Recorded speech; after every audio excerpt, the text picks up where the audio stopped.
But Andy, you said you didn't care about any Marvel movies after Avengers Endgame. Well, things change. Alright, Harry Potter might be over, but that doesn't mean I can't enjoy Fantastic Beasts. Even the second movie, kind of. Besides, this new announcement, holy shit. Yes, during Comic-Con on Saturday, Marvel Studios made their grand announcement for their Phase 4 plan, which is really just the next 2 years, 2020 and 2021. But for just 2 years, they got a lot of stuff coming up. They had Kevin Feige come out on Hall H to make all the announcements, and I got more than enough to say about what he showed us. So let's dive into the movies that are happening for the next couple of years. And Disney Plus shows. He also made announcements for all the Disney Plus shows that are coming from the MCU. And I'm pretty super excited for most of it, if not all of it. So the first thing he announced is the movie coming out in November of 2020, so in about a year and a half from now, and it is The Eternals. Now, like Guardians of the Galaxy or Inhumans, I've never heard of The Eternals before, but he explained the premise. Apparently it's this group of immortals that have been living on Earth for like 35,000 years. They were sent by the Celestials, who are pretty much the gods of the MCU, to protect the human race against a group called the Deviants. I don't know what the Deviants are either, but this does have me concerned, kind of like Captain Marvel, where when you have someone who has been around for a while, like since before the established events of the MCU, what have these Eternals been doing throughout all these events? You know, I didn't see them during the fight against Thanos, but I guess we'll find out. And we also have our cast for the movie, which is funny. There was a rumor that Millie Bobby Brown was going to be part of it, but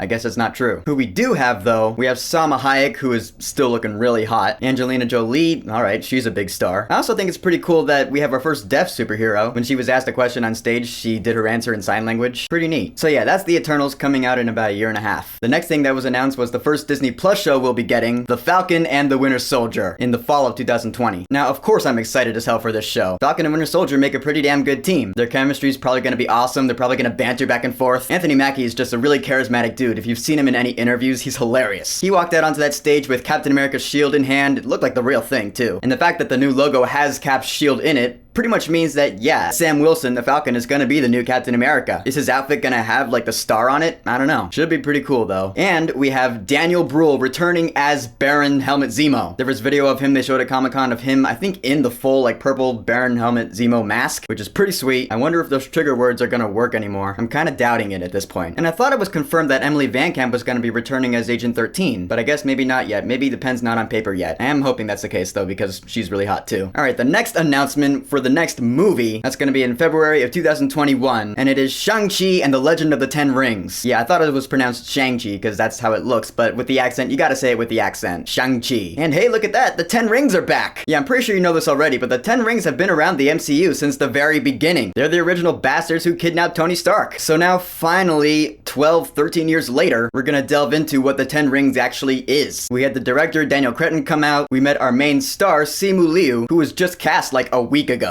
He spoke some words to the audience. I'm pretty sure there was some Chinese in there, which, yeah, all sorts of props for the authentic Asian representation. It's about damn time. And some other casting announcements were made. Awkwafina's gonna be in the movie, probably playing the love interest. I haven't seen Ocean's 8 or Crazy Rich Asians, but apparently Awkwafina's a big deal right now, so that's cool. And the villain in the movie is actually going to be the real Mandarin, which is awesome. I'm pretty sure it'll make a lot of people feel better about Iron Man 3. The real Mandarin is being played by Chinese actor Tony Leung. All in all, not a bad announcement for Shang-Chi. I'm looking forward to this one. I'm pretty sure it'll do for Asian culture what Black Panther did for African culture, so that'll be nice. The next announcement was for the next Disney Plus show, and here is where we start getting into the stuff that I'm really looking forward to. In spring of 2021, we have the Disney Plus show WandaVision. As I've said before, Scarlet Witch and Vision are two of my favorite characters in all of the MCU. They are just completely badass, and now they're getting their own show as the main characters? Yes, please. And of course, this taking place after Endgame, the question remains, how is Vision coming back? He died twice in Infinity War. I have no clue, and I like having no clue, because it's a mystery. Elizabeth Olsen and Paul Bettany came out on stage. They said the show's gonna go weird, which is great. I mean, I heard somewhere that this show might take place in the 1950s, which is not after Endgame, so I don't know what the show's gonna do. I do know, however, that they're bringing back a character from Captain Marvel, little Monica Rambeau, who we saw as a kid. Now she's all grown up and being played by Tiana Paris, who seemed really excited to be there. I loved her energy on that panel. These characters from all sorts of different movies and shows are popping up all over the place. It really is one big interconnected universe, which is what the MCU has always been, so I love that. Still not a huge fan of the title. I mean, I'm pretty sure no one is, but who cares? I'm pretty sure the show itself is still gonna be awesome. So that's spring of 2021. Also in spring of 2021 is another Disney Plus show that a lot of people are looking forward to, Loki, with one of the weirdest logos I think I've ever seen for anything. So yeah, it's confirmed that after Loki 2012 version escaped with the Tesseract in Avengers Endgame, the show's gonna pick up from there. Where does he go after that? Where does he go? What does he do? Who does he kill? This show should be a lot of fun because it's not about a hero, it's really about a villain. Have we really had anything in the MCU that centers around a villain? I don't think we have. I guess the closest thing we have is the Punisher, but even he was an anti-hero. And at this point, I wouldn't call 2012 Loki an anti-hero. He's a villain, so that should be a lot of fun to watch. And I don't know how long these Disney Plus shows are gonna be. How long are the episodes gonna be? Are they gonna be half an hour or an hour? And how many episodes are they gonna be? Are they gonna be like 8 episodes or 14? Whatever they decide, it will probably be pretty cool. Alright, now for the next announcement. The next movie from the MCU after Shang-Chi is gonna be released in May of 2021, and it is the sequel to Doctor Strange titled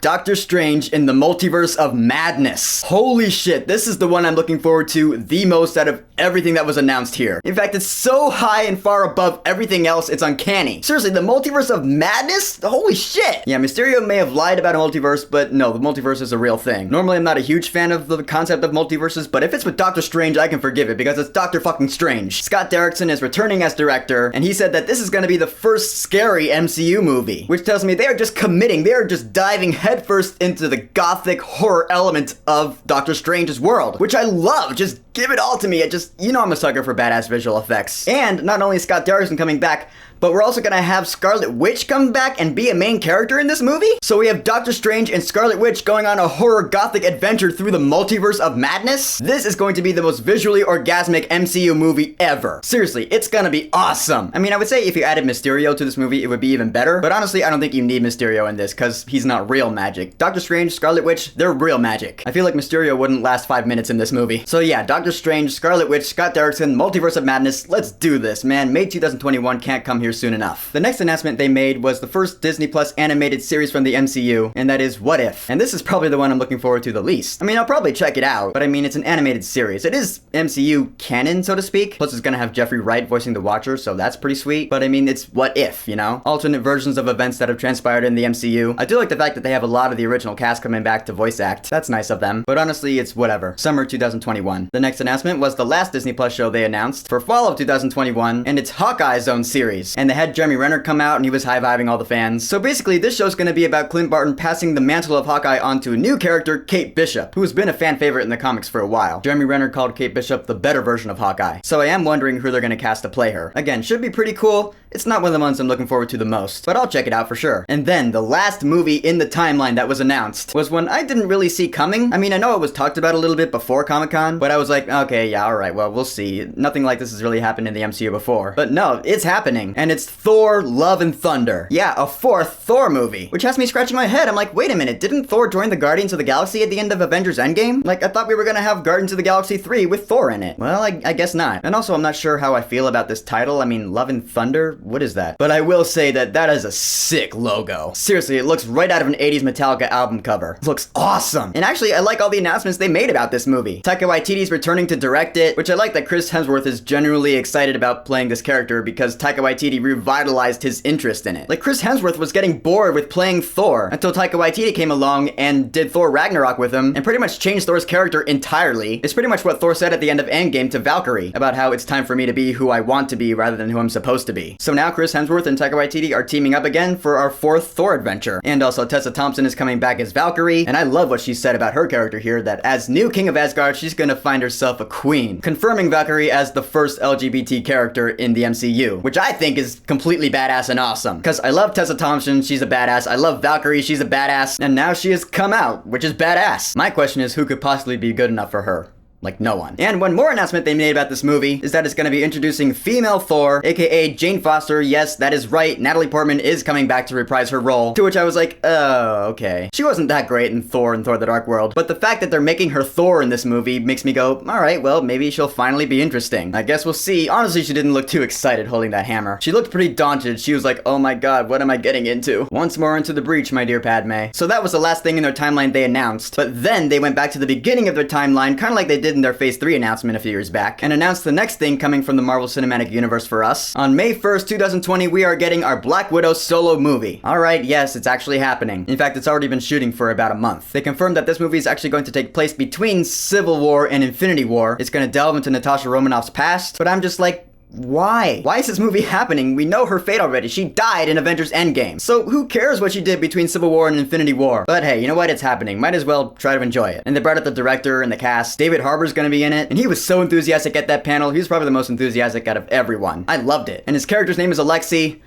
which is really ironic and sad and tragic for all of us Stranger Things fans. Just, talk about tragic irony, man. I guess the thing I like the most about what they announced for this movie is the villain is going to be Taskmaster. Taskmaster is really cool. His thing is that he can copy the fighting styles of anyone he fights. So how is Black Widow, someone who is known for her fighting skills, supposed to take someone like that down? I'm curious about who they're gonna get to play him, and it occurs to me that this is the first MCU movie about someone who does not have any superpowers or super anything of any kind. I mean, Captain America has super strength, even Star-Lord had those futuristic weapons and can fly. Black Widow's just a person who runs around using Taekwondo and shit and beating people up. She does have her widow stings though, those are pretty cool. So maybe this movie could be cool. Maybe. I'm hoping it is. It's not like I want it to be bad. We'll see though. So yeah, that is all of Marvel's Phase 4 announcement. But they did not leave us with just that. Kevin Feige mentioned a couple of things they're working on for the future, including Black Panther 2, Guardians of the Galaxy 3, Captain Marvel 2, and the Fantastic Four, which I'm like, yes! I was hoping they would bring the Fantastic Four into the MCU. Finally, we can have a good Fantastic Four movie. Hey, if anyone can do it right, it's Marvel Studios. They have proven that many times over. So I say bring on the MCU's Fantastic Four. And Kevin Feige also mentioned mutants, which, alright, you know, I don't know what they're gonna do. I'm pretty sure they said they're gonna do something completely different than what Fox did with the X-Men. But for now, I don't even want to think about mutants in the MCU. It's too far down the line. New Mutants is still happening, right? But then, for the very, very last announcement they made, they brought out two-time Oscar winner Mahershala Ali, who is going to officially star in the MCU's reboot of Blade, which Kevin Feige pretty much all but confirmed is going to be part of Phase 5. Which, alright, I'm sure that's gonna be awesome. But in all honesty, I haven't seen Blade. Look, it was 1998, okay? I was 3 years old. Do you think I saw Blade in theaters? No. And I'm pretty sure if I watch those movies now, I won't like them as much as I would have if I'd seen them when they came out. Because I'd probably be like, these movies are dated as hell. I don't know though, I'm just guessing. But Mahershala Ali playing Blade? Alright. I guess we're forgetting that he was the main villain in Luke Cage Season 1. That's